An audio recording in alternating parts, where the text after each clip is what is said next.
Hello everybody, this is Jim Feist in Las Vegas, and I want to go over some football lines now that we're a few hours away from the start of the 2018 NFL season. As you know, Thursday night, Atlanta visits Philadelphia. Now initially, when this game came out, Philadelphia was a 4-point favorite, and the total was 46.5. Initially, I liked Atlanta plus the 4. I would have even taken 3.5. Now, we know that Wentz isn't playing, but I really don't think anybody was 100% sure that he would anyway, because it takes about a year to recover from the surgery that he had.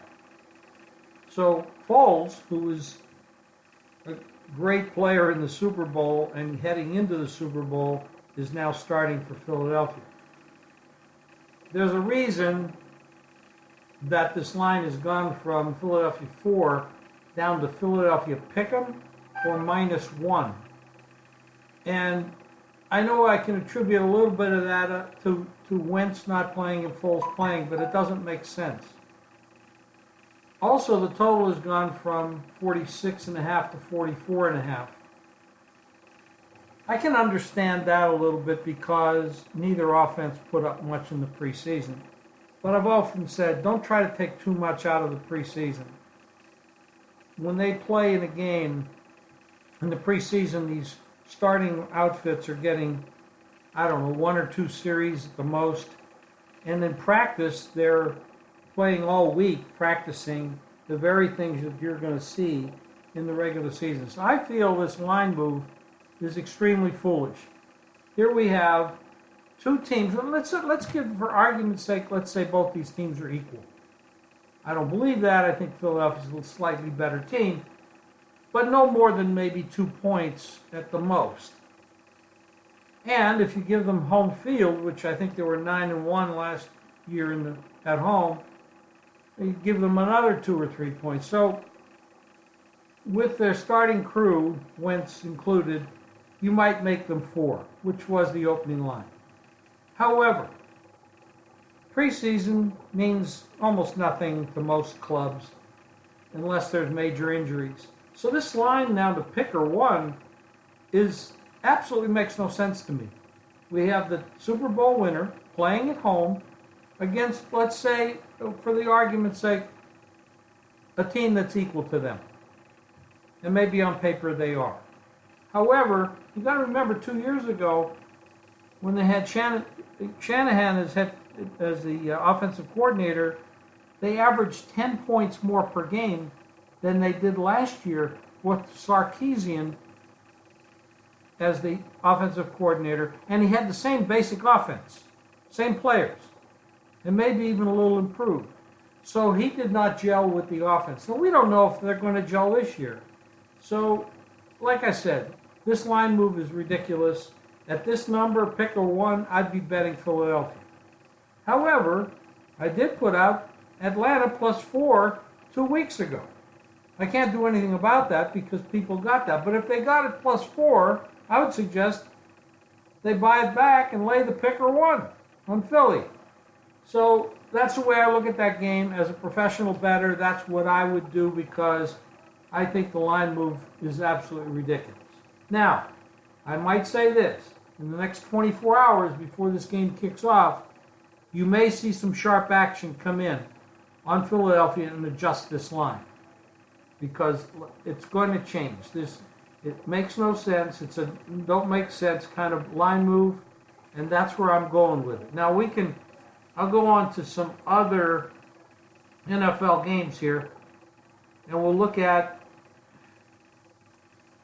Cleveland hosting Pittsburgh. Now, this is a division game, and division games are treated a little bit differently by the teams, by the head coaches, and by the players. They're more meaningful than normal games unless it's a marquee game, say Pittsburgh against New England or something like that, where you have two big powerhouses going against each other. Cleveland, of course, has won 1 game out of their last 32. And a side note, Cleveland has lost 30 consecutive Sunday games. And the only game they won in those 32 games would happen to be on a Saturday. So that really doesn't mean much. And I don't follow trends that much.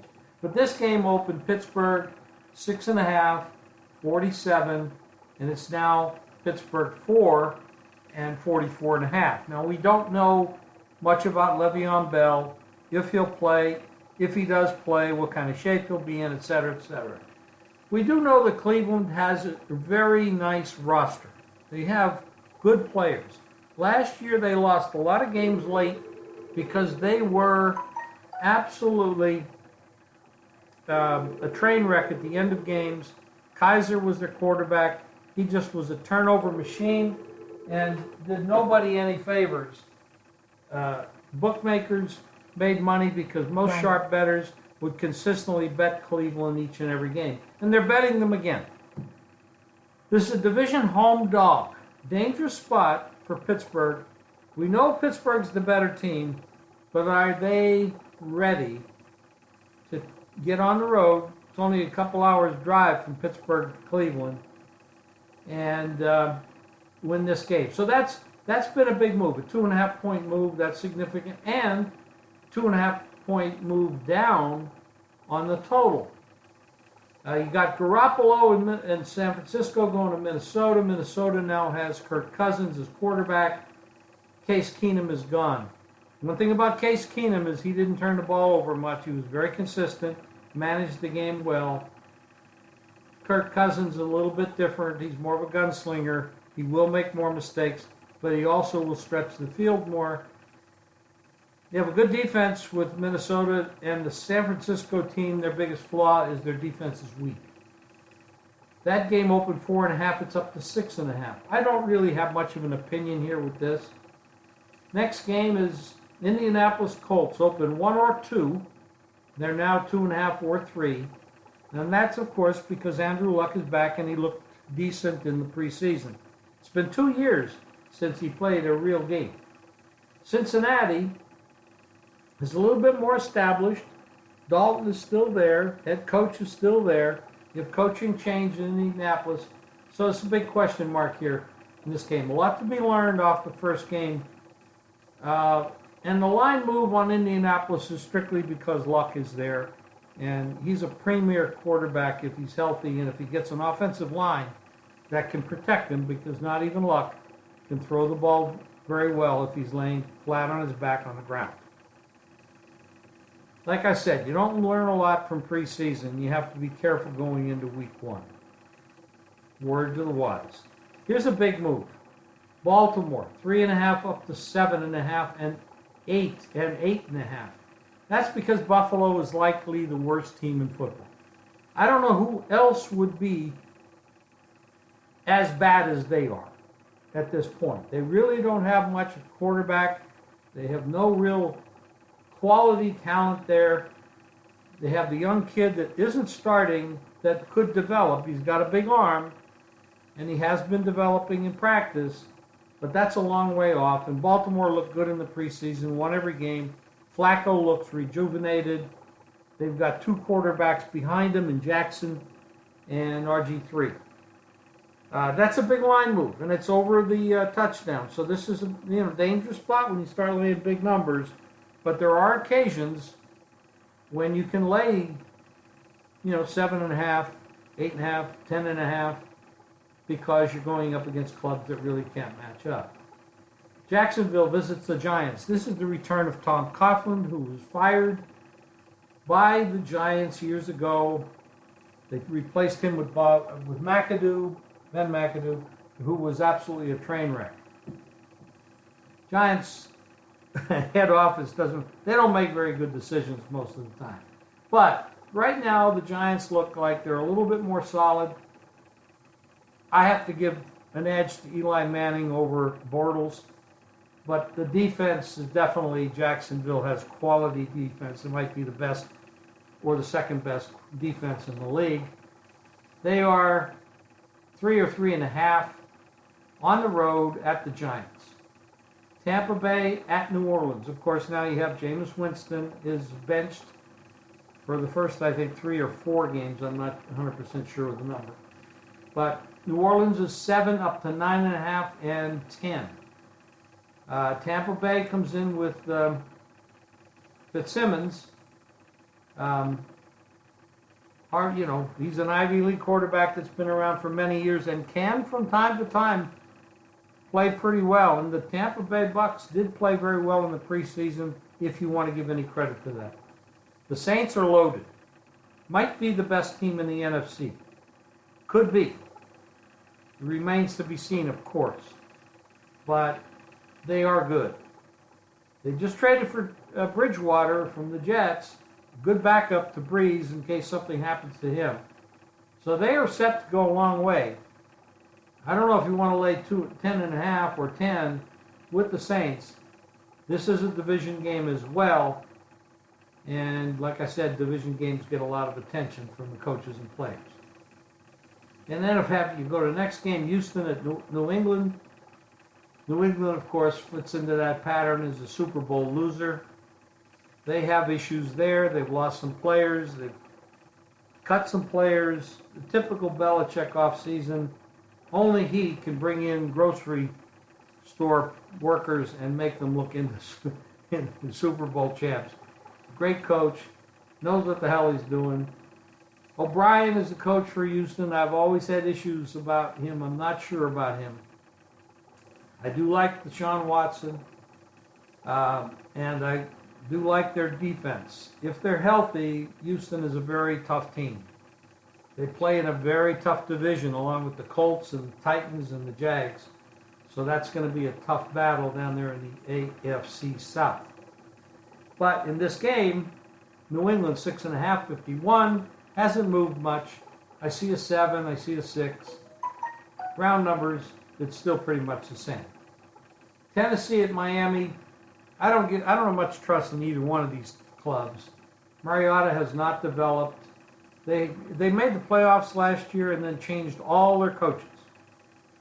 Everything about this team is new, at the coaching level. So there's a lot to be learned when you bring in new systems, et cetera, et cetera. So I don't know very much. They opened 2.5, 46.5. They're 1.5 on the road at Miami, 45. Kansas City, they got rid of Alex Smith, who's at Washington, and they had Patrick Mahomes there. Big arm. He's not a rookie because he's been around a couple years. But this kid's got talent, and they're putting a lot of stock in him. They won the division last year. They're at the Chargers. Chargers are 3 or 3.5, 48. The problem with the Chargers at home, they really don't have much of a home field advantage. Remember, they moved here from San Diego. Now they're in LA. I don't know how many people are going to get in the stands. Last year they didn't do very well with that.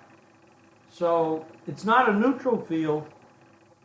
It is their home, and they're used to being there, but you're not getting the same kind of crowd support you do at some of the other great home venues.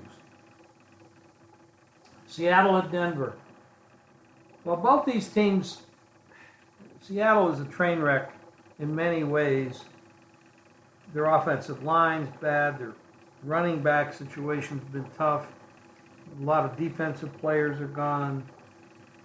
Pete Carroll's always optimistic, but they've been going backwards for years. But they still have a fantastic, high-quality quarterback in Russell Wilson. All in all, Russell Wilson might be the best quarterback in football, considering that he has to not only throw the ball, but run the ball.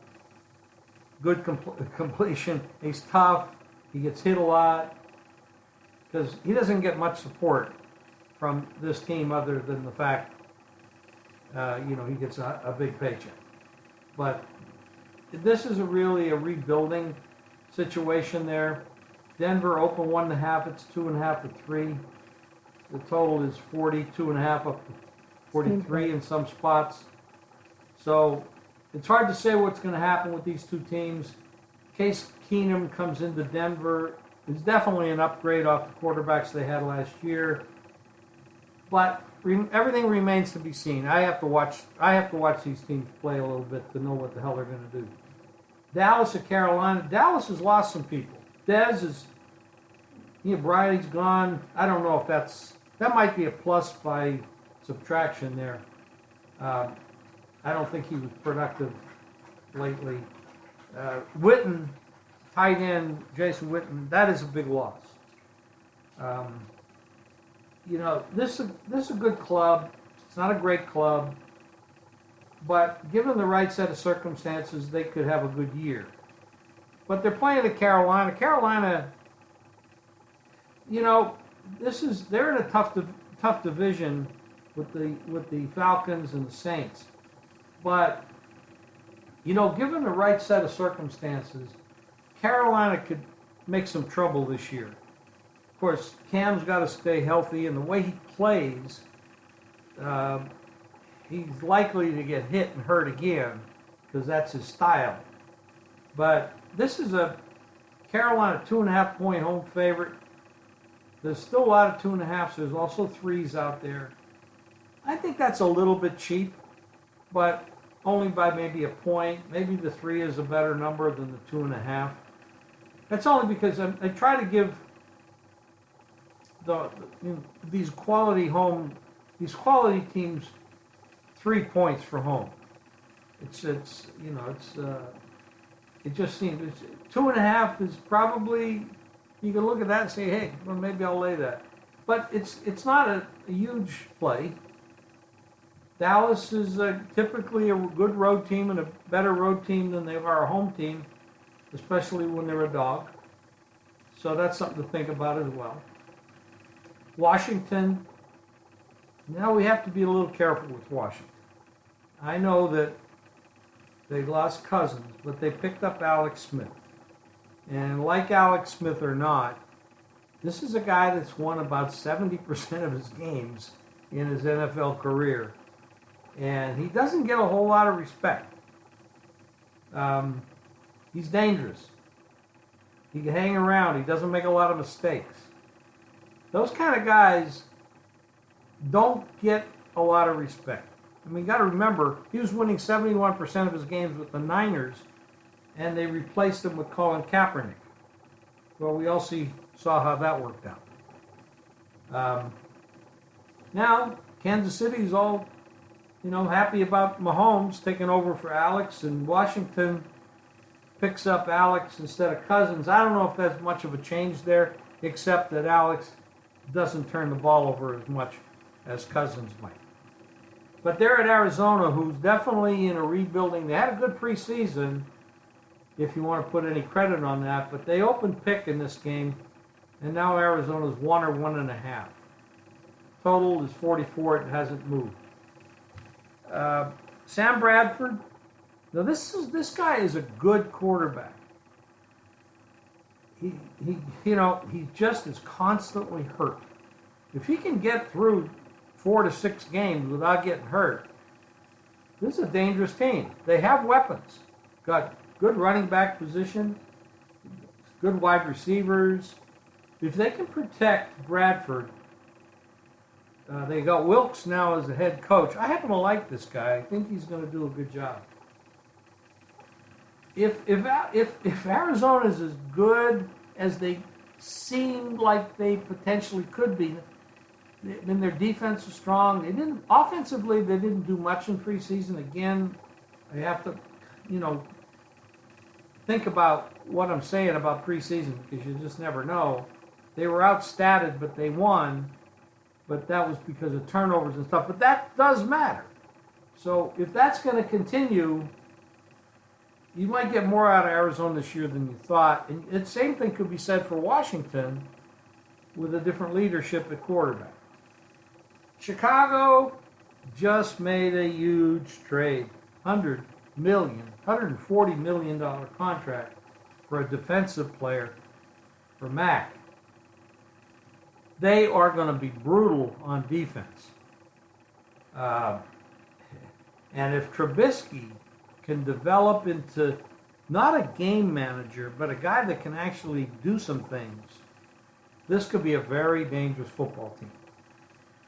Hard to say if that's possible this year, but Green Bay, who usually dominates at home, especially against the Bears, opened 8.5. It's down to 7.5 in some key spots. That's an indication to me. And also, let me point this out. Oakland, who had Mac, was 40-1 or 20-1 to win the Super Bowl. They traded Mac to Chicago, who was at that time 40-1 to win the Super Bowl. That one player switched, the odds switched. Now the Bears are 20-1, and Oakland went to 40-1, all because of that one player. And my dog is adding something in the background here. Thanks for opening the door. So anyway, go along with that. 7.5 is the number. Can the Bears on Sunday Night Football show up, play defense, and hold down Aaron Rodgers? And it's not easy to do that, especially in Lambeau. But you might look for some good activity from the Bears as the season goes on. Not everything. The Super Bowl is not going to be won or lost in the first week of the season unless there's some major injuries to some key teams. The Monday night game, I'm running out of time here. Detroit opened 6.5. It's still 6.5. Total 44 up to 45. That's over the Jets. The Jets are going with Sam Darnold at quarterback. He's the only rookie starting this week. The Rams 1.5, 2.5, up to 4 at Oakland. Again, everything about Oakland went down when they made that trade. So you got the Rams on the road, -4. You got Detroit at home, -6.5. And that's the recap for the lines this week. I have my plays. I'll have plays in college, in the pros, football. My baseball's been going very well. I'm going to have plays up also at jimfeist.com, also vegasportsmasters.com. Sign up. You know, we're winning. I'm not in this game to lose from my own pocket, and anything I give out, I bet for myself. So you know that I'm there with you. Not every handicapper can say that, but I can say that, and I've said that for the 48 years. I can't believe I can say that. 48 years I've been doing this, and hopefully I can be around another 48. Just kidding. But thanks for tuning in, and we'll talk to you soon.